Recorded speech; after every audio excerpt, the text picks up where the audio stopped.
Welcome back to another episode of Political Pulse. I'm Anthony Ciano. And I'm Emily Mole. Let's get right into it. Harvard professor Lawrence Summers, a major figure in U.S. economy policy for decades, is facing a rapid downfall after emails revealed a long friendly relationship with Jeffrey Epstein. Summers issued a public apology. I'm going to step back from public activities for a time, but I think it's very important to fulfill my teaching obligation. Harvard launched an inquiry, and students are pushing for his removal. Though not accused of sexual misconduct, the discourse shocked colleagues and led Summers to step down from multiple roles, including OpenAI's board and teaching at Harvard. Hundreds of high school students walked out of class Monday and have continued to protest as a result of faculty layoffs at Whitman-Hanson Regional High School on the South Shore. The second grade elementary teacher lost her job, and the babies, the 7 and 8-year-olds, lost their teacher, and therefore their education is being diminished. The school district is facing a nearly $1.4 million budget deficit, leading to the layoffs of 25 school faculty, including teachers, substitutes, and paraprofessionals. However, the layoffs only make up about $800,000 of the total deficit. The Whitman-Hanson School Committee met for nearly 3 hours Wednesday night with students, parents, and community members to discuss next steps. Superintendent Jeffrey Sizmaniak was absent for the entire meeting. Hundreds of transgender flags were removed from a memorial in the Boston Common this week. More than 400 flags were installed in commemoration for transgender people who have been killed in recent years. November is Transgender Awareness Day, and the 20th is an International Day of Remembrance. Jack Imbergamo is the executive director of the council who organized the memorial. Imbergamo said they had a permit to install the flags when he got a call on Monday that they were being taken out of the ground. Investigators have yet to identify who vandalized the memorial. The jury selection for the Brian Walsh murder trial resumed Thursday morning. At the end of the day Wednesday, 12 jurors had been seated, and Judge Diane Frediere hinted a potential for more than 16 jurors on the case. Earlier this week, Walsh changed his plea to guilty to 2 lesser charges, however is maintaining his stance of not guilty of murder. Walsh was arrested on the accusations of killing his wife Anna at their home in Cohasset in 2023. To this day, Anna's body has yet to be found, and opening statements in the trial are slated for December 1st. 3 more employees detained in an ICE raid at the Alston Car Wash have been released on bond, bringing the total freed to 6. Their attorney says several have legal status that ICE didn't allow them to show. ICE calls the operation a targeted enforcement action, saying all 9 were undocumented, including 1 accused of illegally re-entering the U.S. The attorney is now working to secure bond for the remaining 3 detainees. President Donald Trump and New York City Mayor Zohran Mamdani are set to meet today at the White House. I will meet with anyone. I will speak to everyone, so long as it could stand to benefit an economic agenda for New Yorkers. The two are set to discuss topics such as affordability and public safety. Mamdani, who vowed to ensure New York City was, quote, Trump-proof on election night following his win, said that he reached out to the president to set up this sit-down meeting. While the two politicians' beliefs don't align with the White House is calling the meeting an opportunity for, quote, clarity and cooperation. After this break, we talk national news and hear from our business correspondents. Stick with us. Jason, let's go see your room.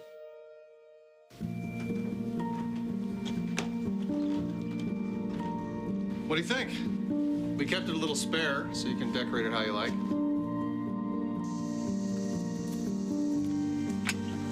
Dinner! Go. Excellent. Soccer is fun. Yeah, I saw you guys out there. We're the family. Help out. Yeah! I thought you were on my team. Wait, I don't know.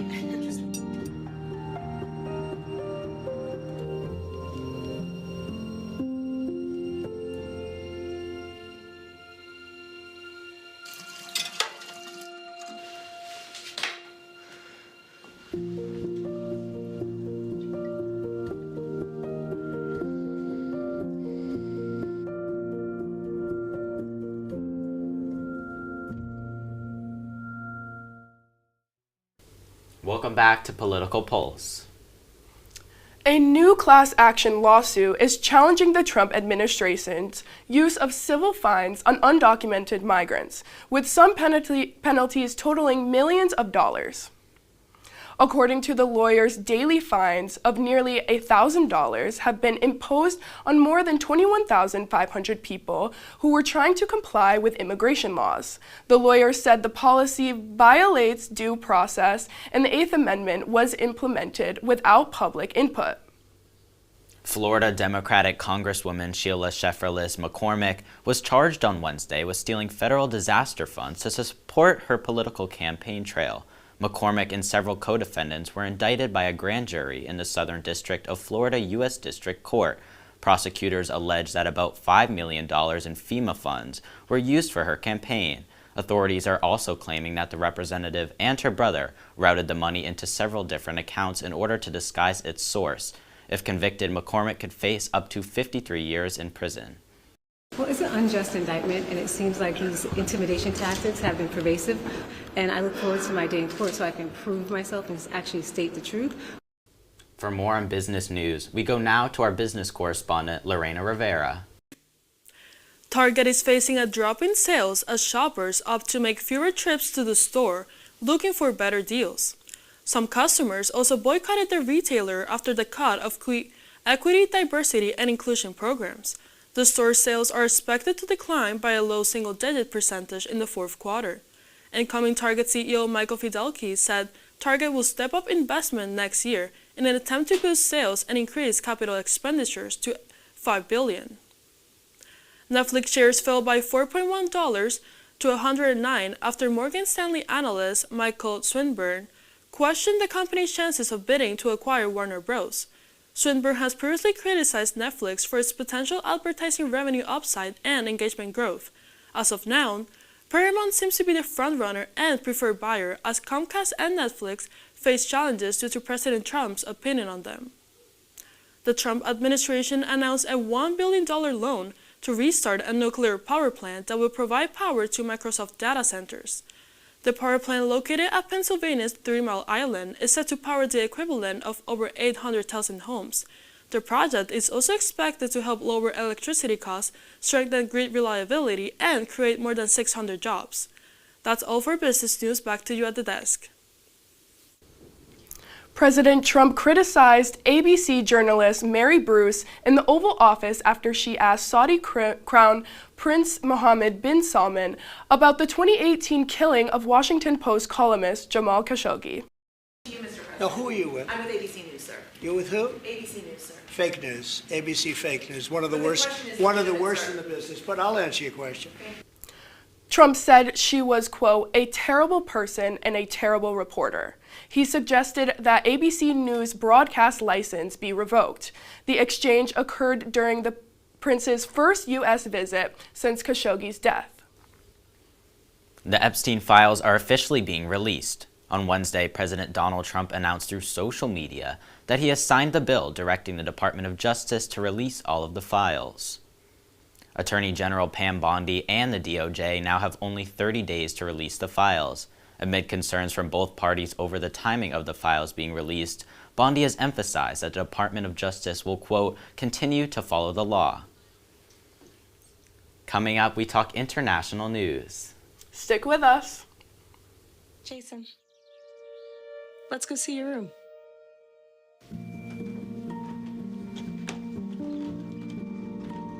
What do you think? We kept it a little spare, so you can decorate it how you like.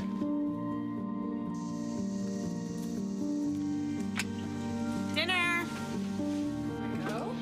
Excellent. Suckers. Yeah, I saw you guys out there. We're the family. Come on. Yeah! Oh, I thought you were on my team. Wait.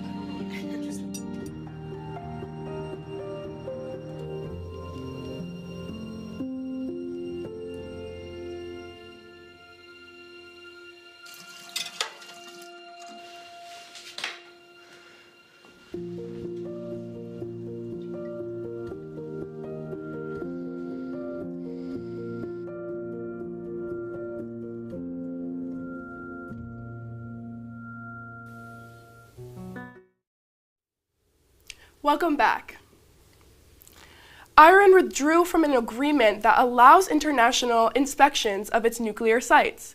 The International Atomic Energy Agency requested information on its enriched uranium and bombed facilities.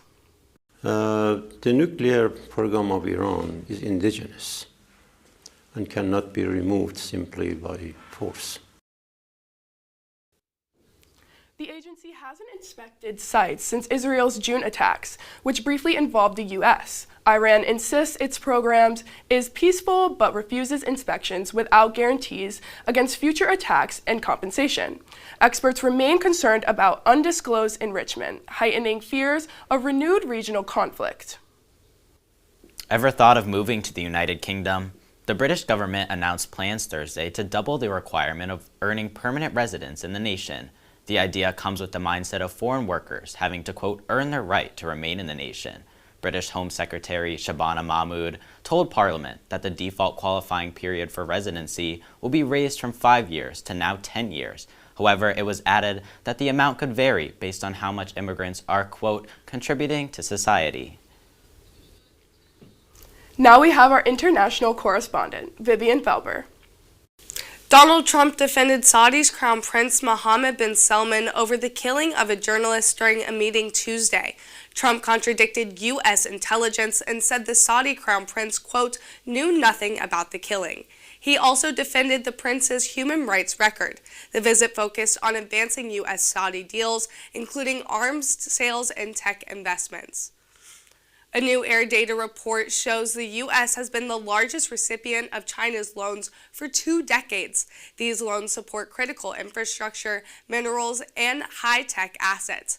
Researchers say the U.S. and its allies have allowed China to finance key strategic projects. Washington has been warning countries about the dangers of accepting Chinese loans.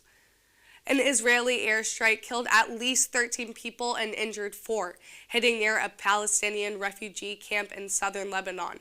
Israel said it targeted a Hamas training site used to plan attacks. According to Israeli authorities, the strike hit an open sports field. The attack comes amid ongoing Israeli strikes in Lebanon following months of conflict with Hezbollah. That's all I have for international news. Back to you at the desk. A fire broke out at the COP30 climate summit in Brazil on Thursday, when negotiators were trying to land a deal to strengthen international climate efforts. Thousands of delegates were evacuated and 13 people were treated for smoke inhalation at the venue, organizers said. The fire was controlled within 6 minutes. The local fire services said it was likely caused by electrical equipment, probably a microwave. The nearly 200 participating countries have less than 24 hours to find a consensus before the summit ends.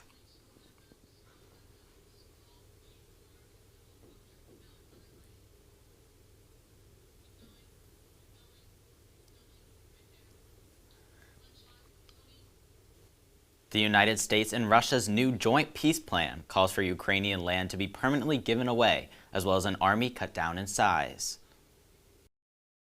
Our position hasn't changed. For any peace plan to succeed, it has to be supported by Ukraine and it has to be supported by Europe.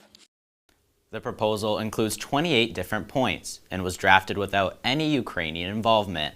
Russia and the U.S. plan for Ukraine to surrender its entire Donbas region territory, as well as hand over certain weaponry available to the Ukrainian forces. The Museum of Fine Arts in Boston has returned 2 stoneware jars to the descendants of Dave the Potter Drake, an enslaved 19th century South Carolina potter. Drake signed his jars and inscribed poetry, asserting his identity despite laws against enslaved literacy. For his family, reclaiming the jars provides a tangible connection to their ancestry. This is one of the first major cases of art reinstitution for works by an enslaved person in the U.S. That's all for this week's episode of Political Pulse. Join us next time and make sure to follow WEBN Political Pulse on Instagram and subscribe to WEBN Boston on YouTube.